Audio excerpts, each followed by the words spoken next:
Kita mulai dari pertanyaan apa itu kalimat. Tentu dalam bahasa Arab yang disebut kalimat di bahasa Arab berbeda dengan kalimat yang kita pakai di bahasa Indonesia. Dari pengertian di sini yang diambil dari serapan pengertian-pengertian bahasa Arab ya, yang dimaksud kalimat itu merupakan sebuah susunan yang terdiri dari huruf hijaiyah. Susunan yang terdiri dari huruf hijaiyah. Misalkan lafaz kataba itu susunan yang terdiri dari 3 huruf hijaiyah, maka itu disebut kalimat. Kemudian misalkan lafaz lam, ya, lam itu bisa dikatakan kalimat, ya karena terdiri dari 1 huruf hijaiyah gitu. Tapi kan lam itu hanya 1 huruf, Ustadz. Kenapa kok bisa disebut kalimat? Nanti ada penjelasannya ya. Kemudian eh, dalam bahasa Indonesia yang disebut dengan kalimat itu adalah kata. Lafaz kataba, orang Indonesia kita menyebutnya itu kata ya, 1 kata. Kataba berarti buku. Buku itu 1 kata. Tapi kalau di bahasa Arab, lafaz kataba itu dinamakannya 1 kalimat. Sampai sini paham ya perbedaan penyebutan kalimat di bahasa Arab dengan di bahasa Indonesia. Nah, kemudian di poin pertama ada perbedaan antara kalimat, kalam, dan jumlah. Kalau kalimat itu tadi yang sudah kita jelaskan yaitu susunan tulisan yang terdiri dari huruf hijaiyah.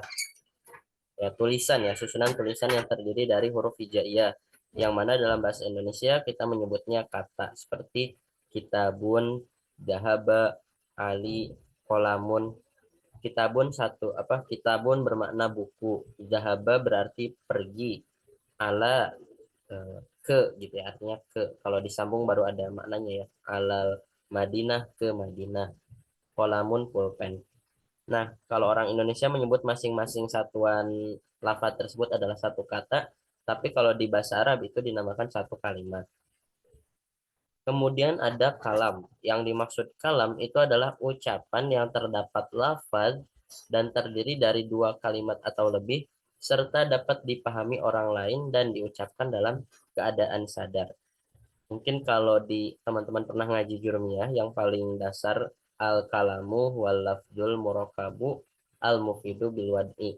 Nah, yang awal-awal bab itu penjelasan kalam. Nah, ini yang dimaksud dengan kalam, yaitu ucapan. Ya, kalam itu ucapan. Poin atau kuncinya itu di situ. Kalau kalimat tadi adalah susunan berupa tulisan, kalau kalam itu harus berupa ucapan. Ucapannya berupa lafaz, terdiri dari 2 kalimat atau lebih, serta dapat dipahami orang lain dan diucapkan dalam keadaan sadar, yang mana itu pengertian dari al-wad'i. Atau al-wad'i itu bisa diistilahkan pengertiannya dengan berbahasa Arab gitu. Nah, contohnya bagaimana kalam? Kalam itu misalkan saya mengatakan dalam bahasa Indonesia, saya pergi ke pasar, itu adalah kalam. Kenapa kalam? Yang pertama dia lafaz, ya lafaz itu kan berarti ucapan. Kemudian terdiri dari 2 kalimat. Ya, aku pergi ke pasar itu sudah lebih dari 3 kata kalau di bahasa Indonesia. Apa sudah lebih dari 2 kata maksudnya. Kemudian dapat dipahami orang lain. Nah, maksudnya dapat dipahami orang lain, ungkapan tersebut tidak menimbulkan pertanyaan gitu, tidak ambigu lah. Saya pergi ke pasar, jelas apa yang diungkapkan.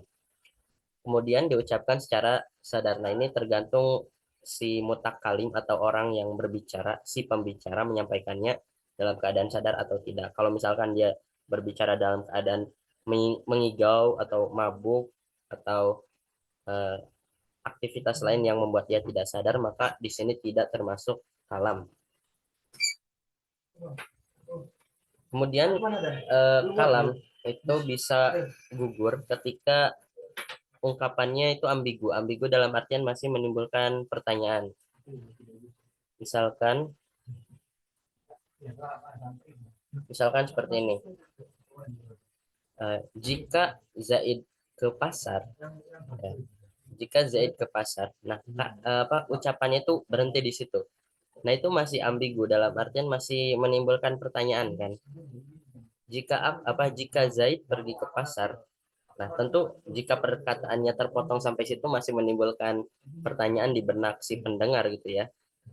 Apa yang akan terjadi gitu ya, masih menimbulkan pertanyaan seperti itu. Nah, maka itu tidak termasuk kalam karena tidak dapat dipahami orang lain. Maksudnya tidak dapat dipahami itu masih ambigu, masih kurang jelas, ungkapannya masih menimbulkan pertanyaan di dalam benak si pendengar. Kemudian kalau misalkan ditambahi lafadznya, jika Zaid pergi ke pasar maka aku akan ikut juga, nah baru itu menjadi sebuah kalam yang sempurna karena bisa dipahami seperti itu. Makasih Mas. Ya, kemudian ada istilah jumlah. Nah, jumlah ini apa? Jumlah itu kalau di pengertian sini ya, susunan tulisan yang terdiri dari beberapa kalimat atau kata. Dalam bahasa Indonesia disebut kalimat. Nah, ini yang dimaksud dengan kalimatnya bahasa Arab ya. Jadi jumlah istilahnya. Ingat ya, susunan tulisan kalau ini sudah bukan ranahnya ucapan lagi, tapi tulisan. Sama seperti kalimat, kalimat dan jumlah itu berupa tulisan. Hanya bedanya kalau kalimat itu satuan susunan yang terdiri dari huruf hijaiyah. Kalau jumlah susunan tulisan yang terdiri dari beberapa kalimat. Misalkan seperti doroba Zaidun. Zaid memukul, ya, artinya Zaid memukul. Maka itu sudah menjadi sebuah jumlah namanya. Satu jumlah. Atau kalau orang Indonesia itu menyebutnya satu kalimat. Satu kalimat itu biasanya di mana susunannya sudah terdiri dari apa namanya subjek dan predikat gitu. Maka itu sudah menjadi sebuah jumlah ya. Atau kalau ingin lengkap di bahasa Indonesia itu kan ada subjek, predikat dan objek. Nah, di bahasa Arab itu istilahnya subjek itu adalah fa'il. Kemudian predikat itu adalah fi'il yang menunjukkan kata kerjanya. Kemudian objek jika di bahasa Arabnya disebutnya maf'ul bih. Nah, jika sebuah susunan kalimat ketiga-tiganya ada atau misalkan cukup dengan fiil dan fa'ilnya saja, maka itu sudah bisa dikatakan satu jumlah atau satu kalimat. Satu kalimat dalam bahasa kita ya, Indonesia. Contohnya tadi doroba Zaidun atau misalkan lafaz kataba Ali. Ali menulis. Nah, maka itu sudah termasuk satu jumlah. Sudah termasuk jumlah gitu. Kalau misalkan hanya lafaz kataba saja, tidak ada lanjutan, kataba yang berarti menulis. Nah, maka ini hanya kalimat disebutnya, bukan jumlah. Oke, sampai perbedaan kalimat, kalam, dan jumlah, apa ada pertanyaan? Bisa dipahami ya? Izin bertanya Ustaz. Ya, silakan Pak Maulana. Berarti bisa dibilang kalau kalam tuh sudah kayak termaksud dalam paragraf gitu ya Ustaz, atau enggak tuh kalimat yang sudah agak panjang gitu ya Ustaz ya. Kalau dalam bahasa Indonesianya gitu. Apa yang kalam itu? Iya, karena kan kalau hanya kalimat yang terdiri dari dua kata aja gitu kan, itu kan yang ya ini kalau satu kalimat dalam bahasa Indonesia, satu kalimat yang terdiri dari dua kata atau tiga kata itu aja kan termaksud Hmm? dalam di jumlah itu kan Ustaz. Ya, Nah, sedangkan kalam itu kan kayaknya berarti lebih dari jumlah tadi, ialah yang dua kalimat sudah kayak termaksud paragraf gitu kan Ustaz, contohnya. oke. Jadi, kalau kita membahas kalam, maka yang dibicarakan bukanlah tergantung banyaknya kalimat yang ditulis gitu. Karena untuk paragraf itu ada istilahnya sendiri di bahasa Arab. Jadi kalam itu lebih ke ucapan sebetulnya ya. Jika kita jika sebuah kalimat itu diucapkan, maka dia menjadi sebuah kalam gitu. Ibaratnya kalimat itu kata, kalam itu ucapan, jumlah itu kalimat. Oke, sampai sini paham ya. Jadi kalam itu bukan tulisan gitu. Jadi kalau dikatakan paragraf itu nggak bisa karena bukan tulisan. Kalam itu adalah ucapan, sesuatu yang diucapkan. Jika doroba Zaidun itu tidak kita ucapkan, maka itu hanya menjadi jumlah gitu. Tapi kalau misalkan diucapkan doroba Zaidun, Zaid memukul, maka itu menjadi sebuah kalam. Al-Quran ketika dia tidak dibaca, maka dia tidak menjadi sebuah kalam. Hanya berupa tulisan atau apa namanya ya tulisan tadi. Adapun untuk paragraf itu istilah bahasa Arabnya disebutnya nas ya, nas seperti itu. Mungkin bisa dipahami. Insya Allah Ustaz. Ya. Kata kuncinya di situ ya. Kalam itu ucapan, bukan berarti kalam itu lebih dari jumlah dan kalimat menjadi sebuah paragrafnya. Ya, seperti itu. Ya, ada pertanyaan lain? Ya. Jadi tadi yang pertanyaan paragraf itu bisa dikatakan nas atau apa ya? Fikroh ya. Fakroh atau fikroh. Fikratun. Di bahasa Arabnya fikroh. Itu paragraf namanya. Ada pertanyaan lain?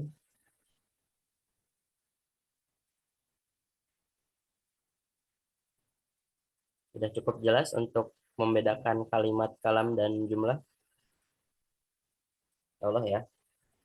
Kita lanjut di pembagian kalimat. Nah, pembagian kalimat sebetulnya nanti kalam, kalimat sama jumlah itu ada pembagiannya juga ya. Nah, kita fokus di pembagian yang kalimat. Nah, pembagian kalimat itu di bahasa Arab ada tiga ya. Sebagaimana kemarin sudah saya spill bahwa semua lafaz atau semua kalimat di bahasa Arab itu hanya tiga macam. Secara umum hanya tiga macam. Ya, jika di bahasa Indonesia kita tahu bahwa kalimat itu ada kalimat apa? Ada kata tanya misalkan, ada kata ganti, ada kata kerja, kata benda. Nah, kalau di bahasa Arab itu kalimat itu hanya dibagi menjadi tiga, isim, fiil, sama huruf. Hanya saja nanti masing-masing dari isim, masing-masing dari fiil, masing-masing dari huruf itu ada kategori-kategorinya juga. Nah, kita berangkat ke isim terlebih dahulu. Apa yang dimaksud dengan isim? Isim adalah kalimat yang menunjukkan nama, baik itu nama benda, nama orang, ataupun nama-nama lainnya. Dan kemudian isim itu tidak terdapat makna waktu. Maksudnya tidak terdapat makna waktu itu dia tidak terpengaruhi oleh waktu sebagaimana fi'il. Kalau fi'il kan ada bermakna telah, sedang, akan gitu ya.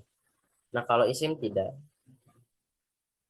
Kemudian ciri agar kita bisa membedakan kalimat isim dengan kalimat lainnya, kita bisa melihat tanda-tandanya. Nah, ini tanda-tanda dalam kalimatnya ya. Dari segi kalimat, kita bisa melihat bahwa isim itu biasanya berakhiran tanwin salah satunya. Kitabun, muslimun, ahadun, qiraatun, muslimatun. Setiap kalimat di bahasa Arab yang bertanwin, maka dia adalah isim. Sudah dipastikan isim. Karena fi'il nggak ada yang bertanwin, huruf pun juga tidak ada yang bertanwin. Kemudian diawali alif lam. Nah, maka ketika ada kalimat diawali alif lam sudah bisa dipastikan itu adalah kalimat isim. Al-kitabu, alhamdu, al-muslimu, al-ahadu, as-somadu, asyamsu, al-qaryatu. Seperti itu termasuk isim. Nah, kemudian perlu diketahui bahwa ketika sebuah kalimat yang bertanwin atau sebuah kalimat yang awalnya menerima tanwin, kemudian dia dimasuki alif lam, maka tanwin tersebut haruslah hilang. Misalkan kitabun.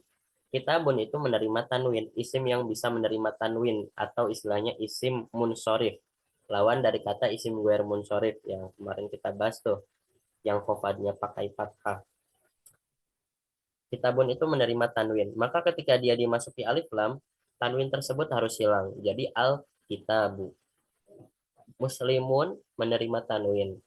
Masuki al maka tanwinnya hilang. Al muslimu. Ahadun al ahadu.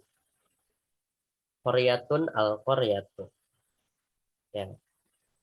Kemudian tanda isim yang ketiga biasanya dia di awal apa bisa dimasuki huruf jar ya.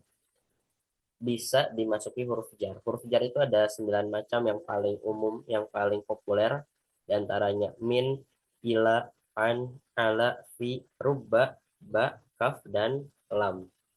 Contohnya minal masjidil harami ilal masjidil aqsa.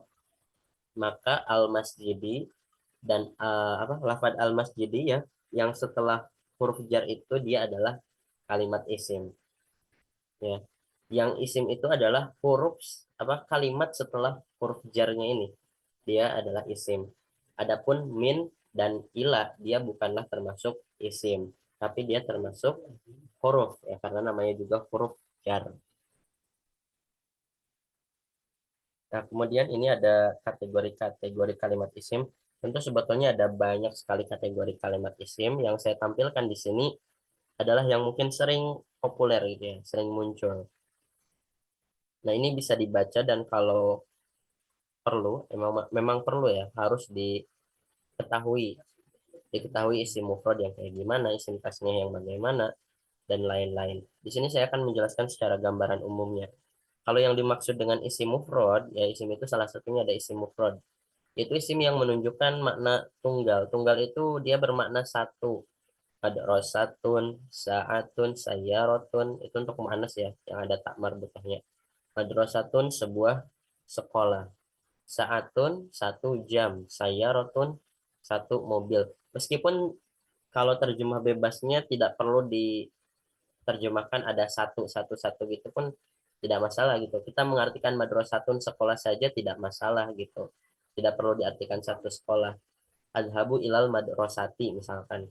Tidak perlu kita artikan aku pergi ke satu sekolah. Tidak perlu seperti itu. Cukup aku pergi ke sekolah pun itu juga sudah bisa gitu. Hanya memang kalau menggunakan madrasatun ya berarti yang dimaksud sekolah itu ya sekolahnya satu gitu.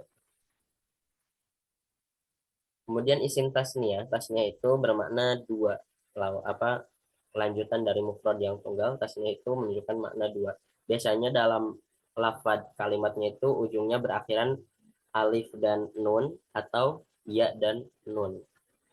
Misalkan madrasatun ditambahi alif dan nun agar menjadi tasniah jadi madrasatani atau madrasataini dua sekolah. Saatun satu jam, saatani dua jam, saataini dua jam juga. Ya, saatani atau saataini. Masjidun, masjidani atau masjidaini menjadi dua masjid. Maktabun, maktabani, maktabaini. Maktabun tadi satu meja, maktabani atau maktabaini dua meja.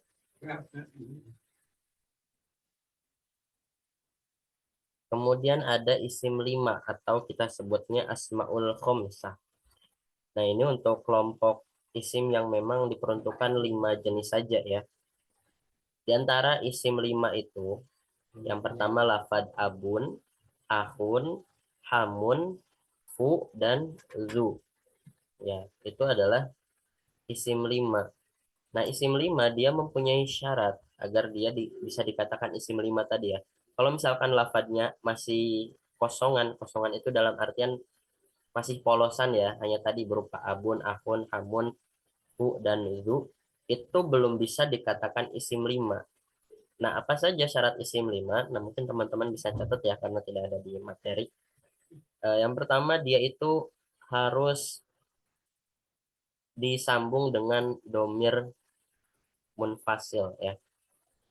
Harus disambung dengan domir munfasil. Jadi, bisa berupa domir apa namanya mukhotob atau domir goibah.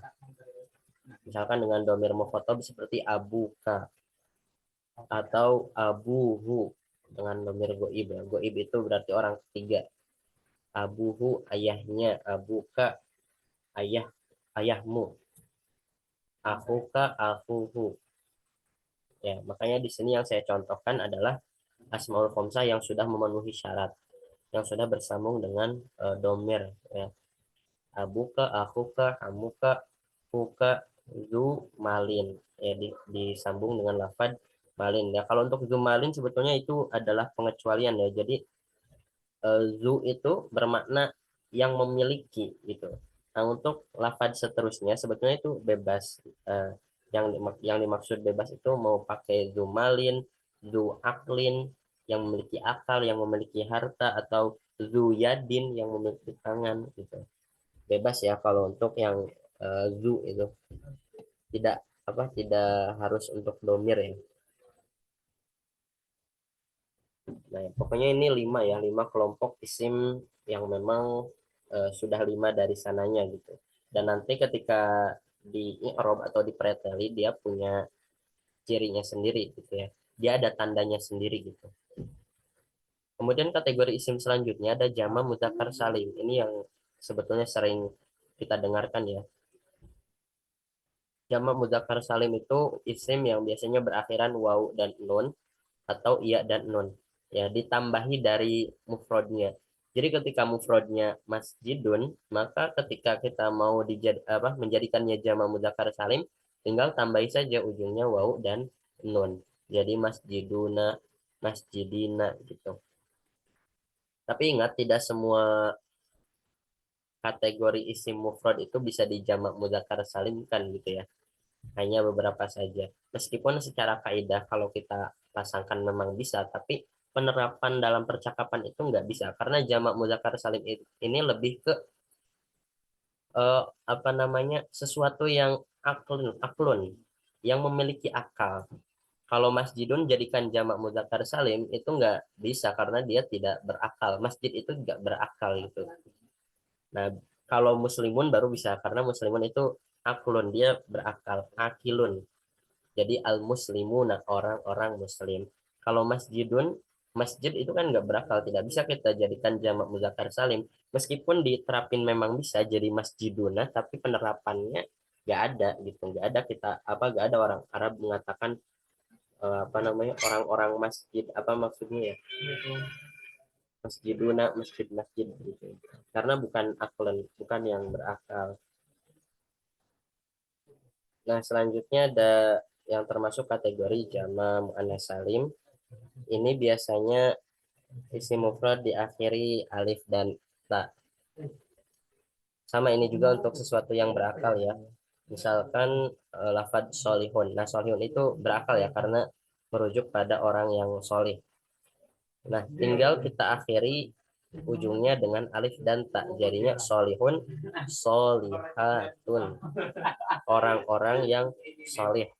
Hanya bedanya saja untuk jama muannas salim ini dia menunjukkan makna perempuan. Ya, sesuai namanya muannas perempuan. Kalau yang tadi jama mudzakkar berarti menunjukkan laki-laki. Nah, ini masih ada lagi ya, ada banyak tentunya ya ini. Ada jama taksir, isim domir, isim isyarah. Jama taksir itu untuk isim yang menunjukkan makna banyak ya. Nisaun, perempuan-perempuan dari mufradnya itu mar'atun ya. Kutubun, buku-buku dari mufradnya tunggalnya itu kitabun. Aklamun, pulpen-pulpen dari lafad mufradnya yaitu berupa kolamun dan lain-lain teman-teman bisa lihat di sini ya. Isim domir kata ganti ini sudah populer huwa humahum iya humahunna anta antuma antum anti antuma antuna ana nahnu. Isim isyarah kata tunjuk ya untuk menunjukkan gitu ya. Memberikan isyarat haza ini hadhihi ini juga untuk perempuan. Hazani hatani haulai zalika tilka dan seterusnya itu namanya isim isyarah. Kemudian isim mausul kata sambung seperti allazi, allati, allazani, allatani atau allazina gitu ya. Di dalam Al-Qur'an banyak ditemukan lafaz allazina ya. Ya ayyuhallazina amanu dan seterusnya. Itu termasuk isim mausul namanya. Kemudian ada isim istifham untuk menunjukkan kalimat tanya ya. Ma, apa, man, siapa, mata, kapan, ayana, aina, ayana dan aina itu masih memiliki makna sama ya, di mana, kaifa, bagaimana, kam, berapa, ayya ya, ada apa gitu ya. Kemudian isim syarat. Nah, ini isim syarat itu kalau misalkan di hadis-hadis ya, eh, man taroka sholatan khomsin fajazauhu gitu ya. Man barang siapa, nah itu menjadi isim syaratnya ya. Man barang siapa taroka sholatan khomsin yang meninggalkan sholat 5 waktu fajazauhu maka balasannya adalah dan seterusnya gitu. Maka isim isyarat itu dinamakan isim syarat yang lafad mannya. Kemudian mata juga dia bisa menjadi isim syarat ketika dia konteksnya eh, menunjukkan makna syarat itu sendiri. Kemudian ada ma dan iza. Nah, akan tapi mungkin ini jarang muncul juga ya nanti di pembahasan atau di kitab-kitab itu. Kemudian ada isim maksur dan isim mankus. Sebetulnya ini dua isim yang hampir mirip. Bedanya kalau isim maksur itu isim yang berakhiran alif maksuroh. Alif maksuroh itu gimana ya? Alif bengkok lah ya. Alif bengkok, kemudian sebelumnya itu berharokat fathah. Seperti al-fata. Nah, bisa dilihat ini harokat sebelum alif maksurohnya atau sebelum alif bengkoknya itu adalah fathah. Al-fata, Musa, Mustafa, Aisyah, Huda, Aso, gitu ya. Nah, maka ini dinamakannya isim maksur, gitu. Kemudian ada isim mankus. Nah, ini isim yang memang berakhiran huruf iya, ya, iya biasa, gitu ya. Dan huruf sebelumnya itu kasroh. Al-Qadi, Al-Murtaki, As-Sa'i. Maka ini dinamakannya isim mankus. Nah, ini untuk kategori isim. Nah, harap ini bisa dipahami, dipelajari, dihafal, dan diingat baik-baik. Karena nanti di pelajaran selanjutnya akan sering ditemukan kategori-kategori isim di tabel ini ya. Oke, ada pertanyaan untuk seputar isim?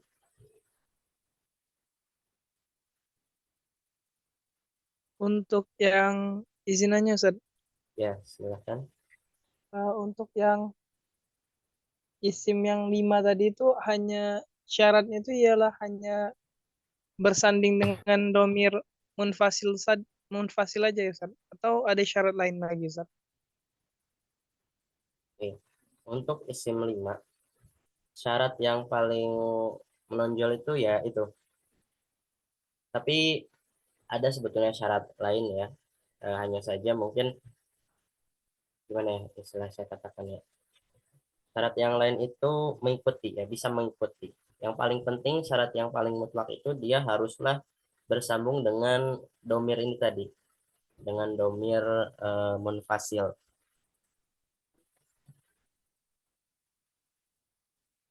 Apa bisa dipahami? Paham Ustaz? Bentar ya.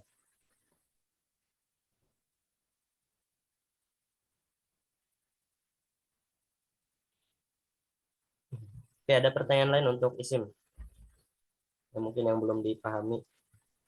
Saya Ustadz izin bertanya. Ya, silakan.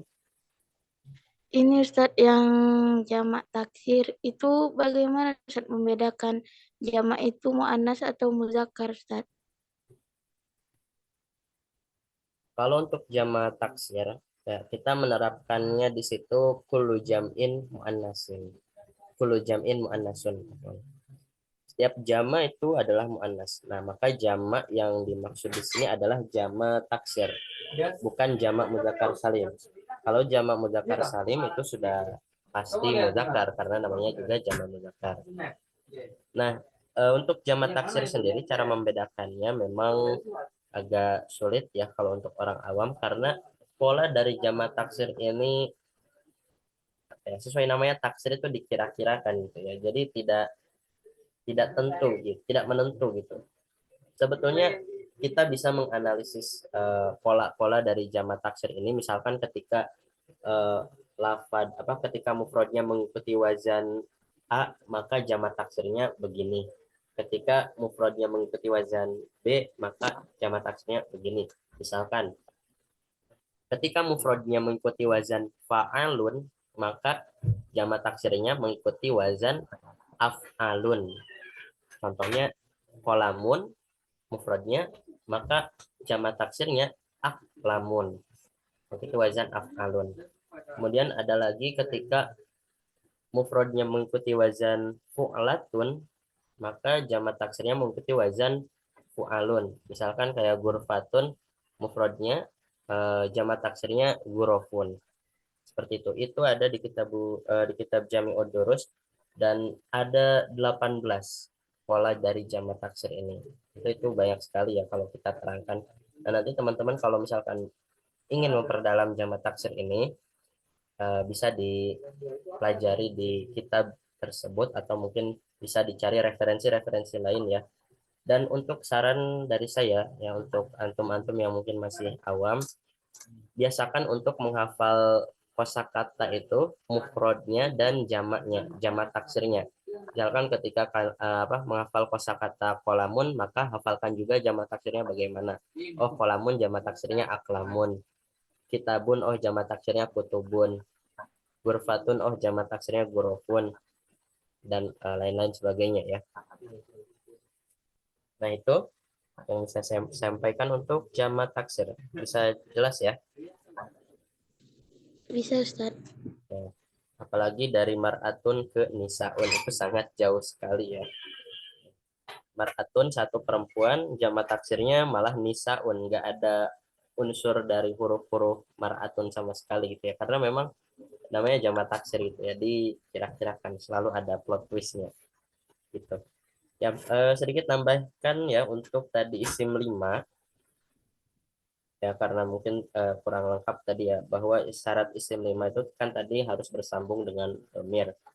Kemudian yang namanya isim 5 dia itu harus mudhof. Ya sebetulnya ini masih sama-sama ya.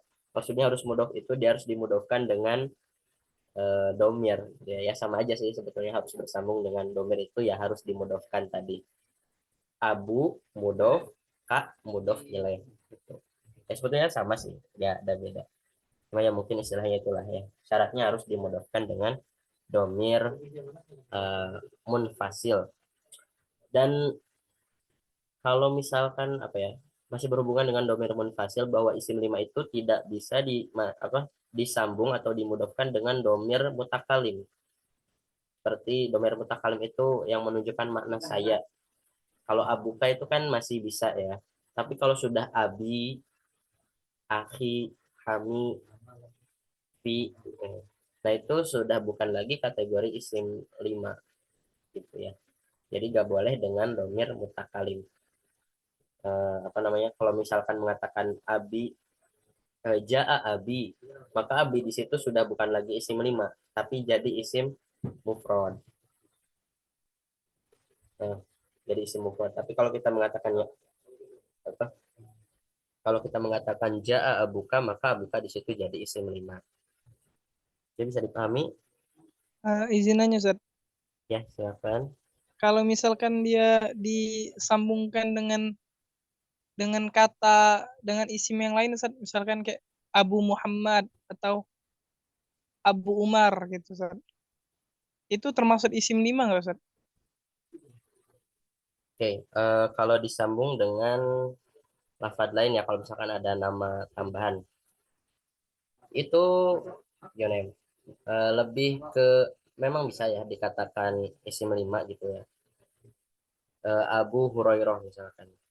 Jaa Abu Hurairah. Maka Abu di situ ya jadi isim 5. Kalau kita mengatakan ro'a itu Aba Hurairah, jadi itu juga isim 5. Ya hanya saja memang kadang dalam penerapan penerapan prakteknya gitu ya, orang Arab itu tetap ro'a itu Abu Hurairah, tidak mengatakan ro'a itu Abu Hurairah, karena perbedaan i'rab misalkan tetap dikatakannya Abu Hurairah. Jadi memang agak ambigu kalau untuk lafadz isim 5 dimudofkan dengan lafadz selain domir, ini agak ambigu dalam artian apakah dia jadi isim 5 atau bukan isim 5 gitu ya. Nah mungkin ini nanti penjelasan lengkapnya akan saya carikan referensi biar lebih jelas ya. Tapi intinya yang paling jelas itu tadi, bahwasannya isim 5 dia harus mudof ke domir ya, domir tapi bukan domir mutakalim ya, dan ya tadi harus dimudofkan atau disambung. Apakah sudah bisa jelas? Insya Allah Ustaz. Oke.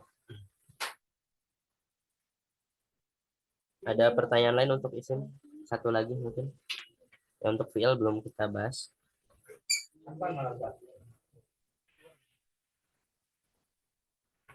Oke, saya lanjut ya untuk fi'il yang kedua. Nah, kalimat yang kedua itu adalah ya,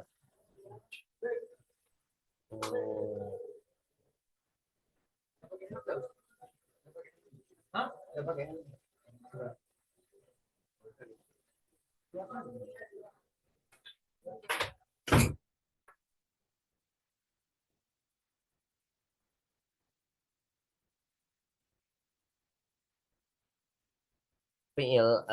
Apa itu yang dimaksud dengan fi'il? Fi'il itu terjemahnya kata kerja sebetulnya atau predikat. Kalimat yang menunjukkan arti sebuah pekerjaan dan disertai dengan keterangan waktu. Waktu yang dimaksud di sini adalah waktu yang telah lalu, berarti telah, waktu yang sedang atau saat ini terjadi, kemudian waktu yang akan terjadi, masa depan, akan.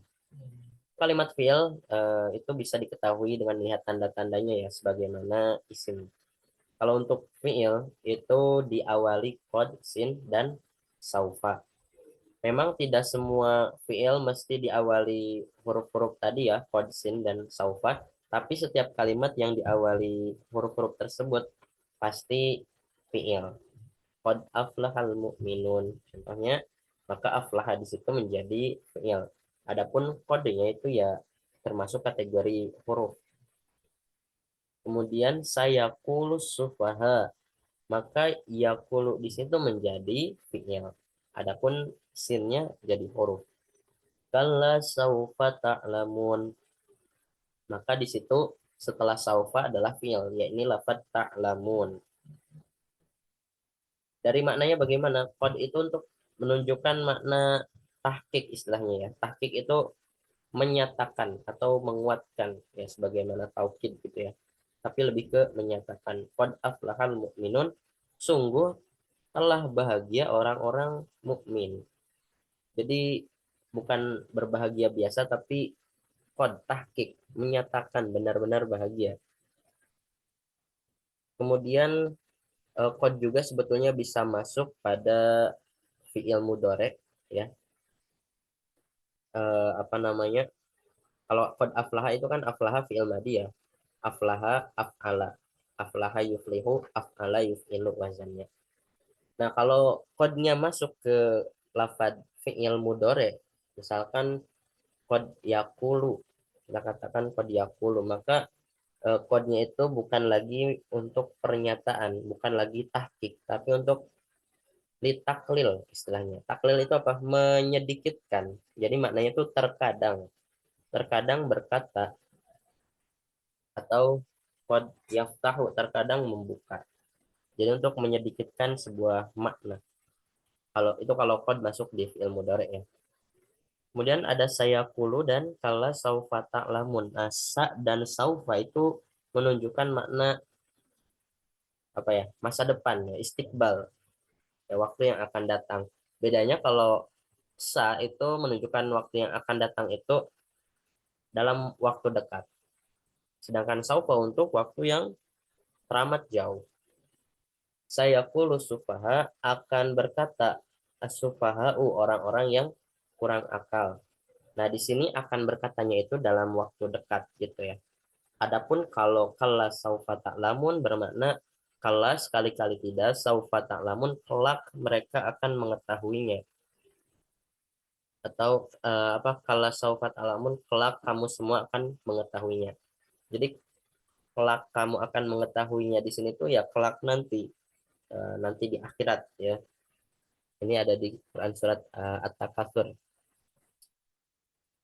Nah, keterangan akan tetapi perlu diketahui bahwa tanda tersebut, yakni qad, sin, dan saufa, tidaklah mutlak atau tidak harus ada pada setiap kalimat fi'il.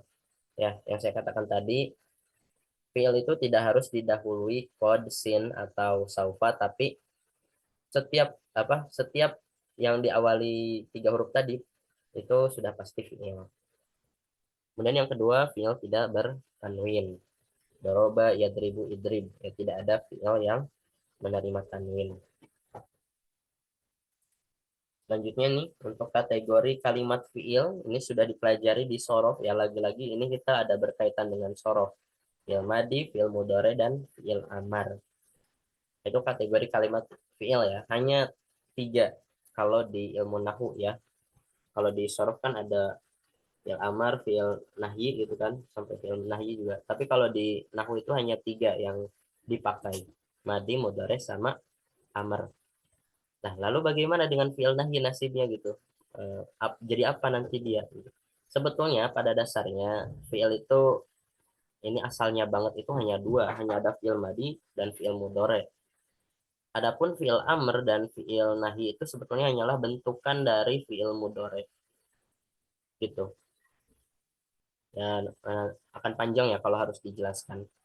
Pokoknya yang dipakai di nahwu itu hanya 3 macam fiil, fiil madi, fiil mudhari, dan fiil amr. Adapun untuk fiil nahyi nanti dia istilahnya bukan fiil nahyi. Misalkan kita katakan la tadrib, ya, la tadrib misalkan.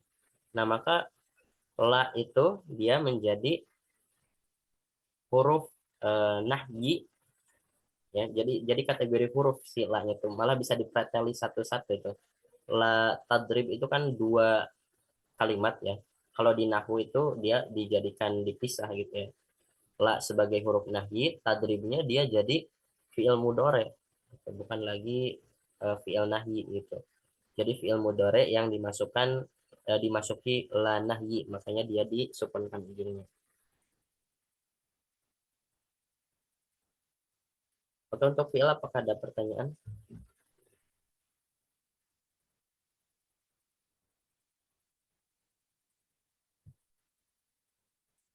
Apa sudah jelas untuk fiil?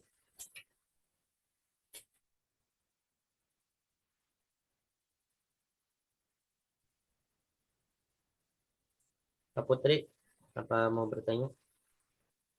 Tidak Ustadz, sudah jelas Ustadz. Oke, satu lagi ya. Ini huruf.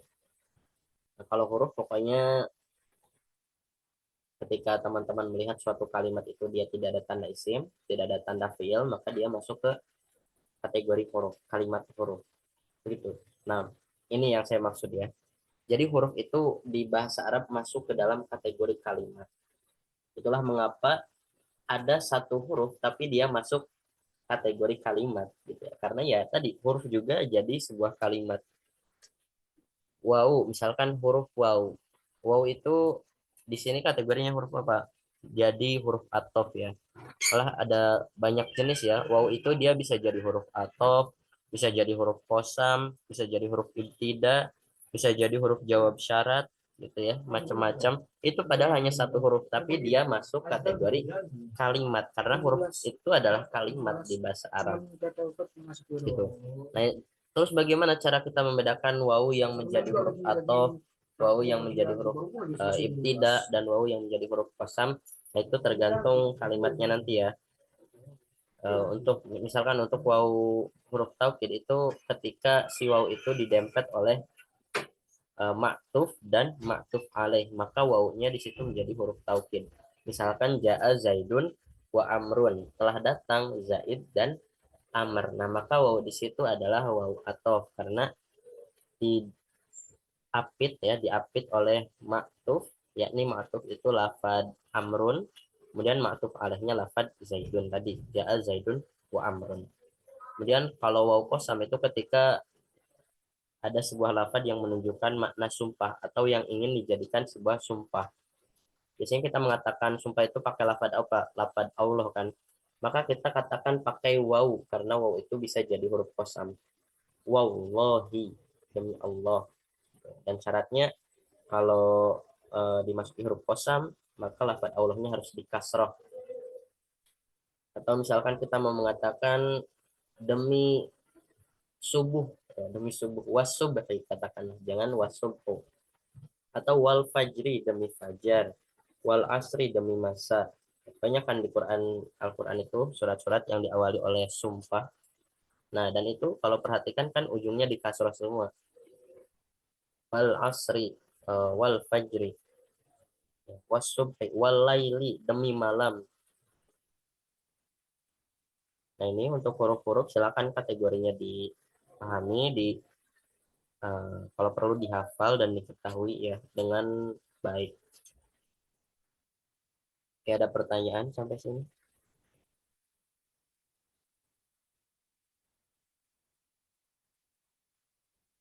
Ada pertanyaan?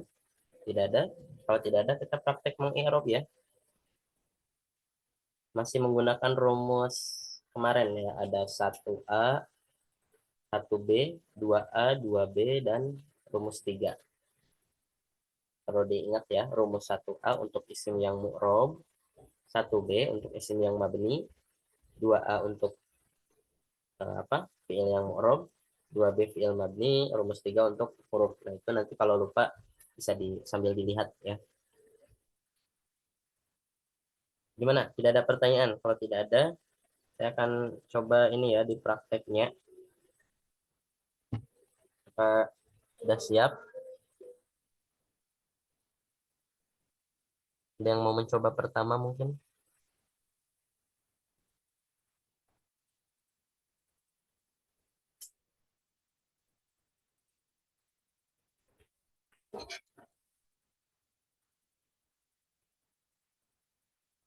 Apa mau saya tunjuk aja? Kak Maulana. Ya, Ustaz. Ya, Baca yang ini, Ustaz ya. ya. Nah, ini kan saya terangkan dulu ya. Ini adalah praktek mengi'rab. Ini sudah saya isi sebagian untuk yang memang belum kita pelajari seperti kedudukannya apa, i'rabnya apa, dan lain-lain karena memang belum masuk ke sana pelajaran kita. Nah, yang saya kosongkan di sini adalah kategori kalimat tadi atau jenis kalimatnya apa ya. Misalkan faslun arkanul islami khamsatun. Nah, itu yang kita bahas. Kita preteli satu-satu. Faslun asluhu hadza faslun. Nah, ini untuk faslun ini semuanya sama ya, cara mengi'rabnya seperti itu. Faslun asluhu hadza faslun. Hadza ismul isyarah. Nah, berarti posisinya atau kedudukannya sebagai isim isyarah. Jenisnya ya. Mabniun ala sukuni. Ya, karena berakhiran alif dan dia tidak ada harokat. Wahwa fi mahalli raf'i karena menempati posisi mubtada li'annahu mubtadaun tadi. Kemudian faslunnya menjadi khobarul mubtada'i kedudukannya ya. I'rabnya wahwa marfu'un wa alamatu raf'ihi dhammatun zahiratun li'annahu. Nah, di sini li'annahu jadi pertanyaannya apa? Yakni kategori kalimatnya apa? Apakah isim, apakah fi'il atau huruf? Kalau isim dia isim apa?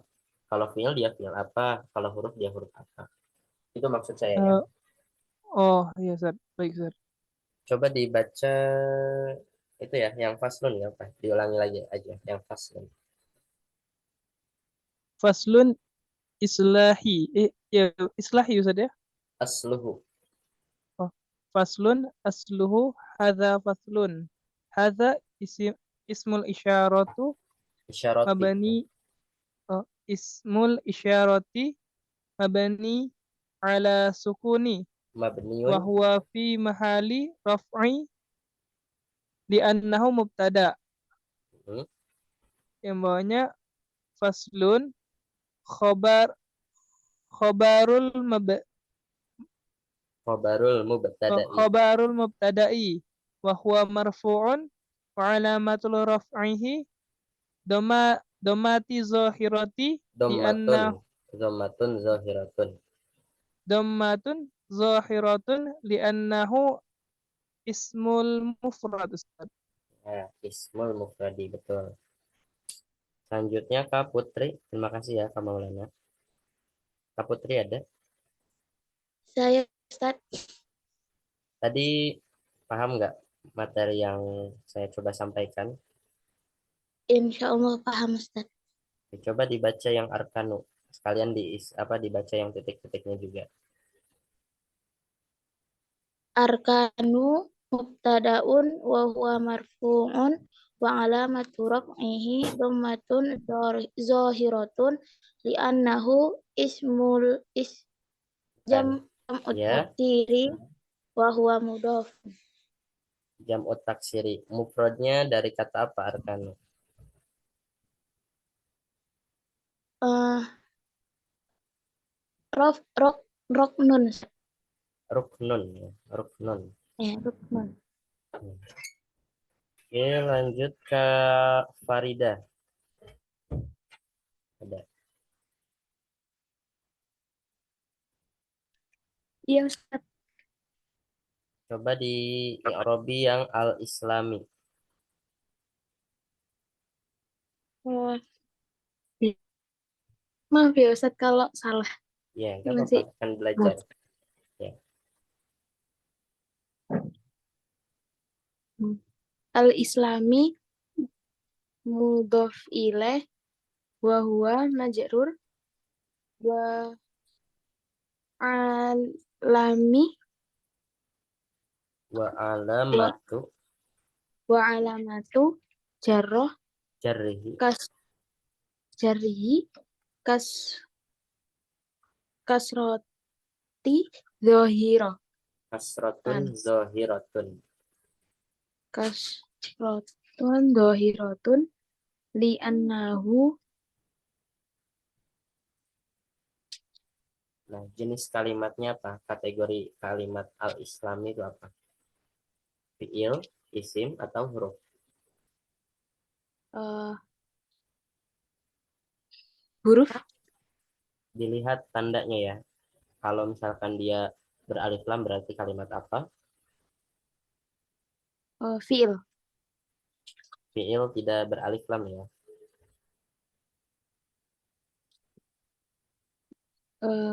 li annahu Di annahu al-islami. Dari kalimatnya dulu. Apakah dia kalimat isim, fi'il, atau huruf? Al-islami. Atau kalau isim bingung, iya, isim ya isim ya. Pokoknya kalau misalkan bingung tidak bisa membedakan dari tanda kalimatnya, tinggal dari maknanya saja. Apakah Islam menunjukkan kata kerja? Oh, tidak, bukan kata kerja, berarti bukan fi'il. Apakah dia menunjukkan sebuah nama?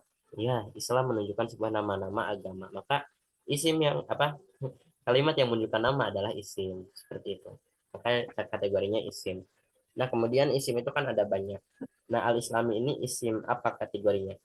Isim tasniah, mufrad, jamak, atau apa? Isim lima atau apa? Al-Islam. Islami isim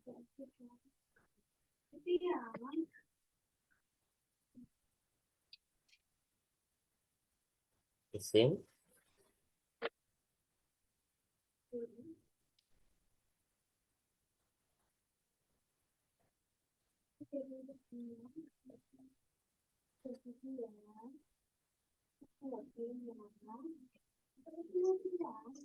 Ya kepikiran ya, Kak Farida. iya Ya, iya gampang. cetan Jadi al-Islam ini kategorinya adalah isim mufrad ya. Kenapa isim mufrad? Karena yang pertama dia itu bisa dikatakan menunjukkan makna tunggal gitu ya. Karena kalau misalkan isim tasnya di sini tidak ada alif dan nun. Kalau kita mengatakannya jama mudzakkar salim, tidak ada akhirnya waw dan nun. Kalau kita katakan jama mana salim tidak ada berakhiran apa alif dan ta gitu ya. Nah, maka di sini al-islami menjadi isim mufrad gitu ya. Biasanya nah yang paling sulit itu membedakan apakah dia isim mufrad atau jamak taksir gitu ya. Karena ya sangat sulit membedakan tandanya. Kayak tadi arkanu itu isim mufrad atau jamak gitu. Jadi bisa kita ketahui itu dari maknanya. Arkanu itu kan rukun-rukun Islam. Ya, rukun-rukun berarti menunjukkan makna banyak. Maka jamak taksir. Al-Islami dia dikatakan isim mufrad karena dari maknanya tidak rukun-rukun Islam gitu ya. Rukun Islam aja, Islamnya satu gitu. Jadi isim mufrad. Oke, terima kasih Kak Farida. Siapa? iya Kita Ustaz. belajar bareng-bareng. Ya, terima kasih Ustaz. Selanjutnya Kak Aulia terakhir nih. Ini pas ya jumlahnya. Kak Aulia ada?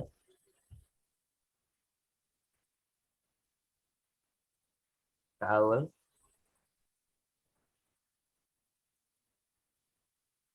Halo, Kak Aul, apa suaranya masuk? Masuk Ustaz. Oh, iya. Gimana tadi pembahasannya, Pak? Bisa dipahami? Dulu bisa Insya Allah ya.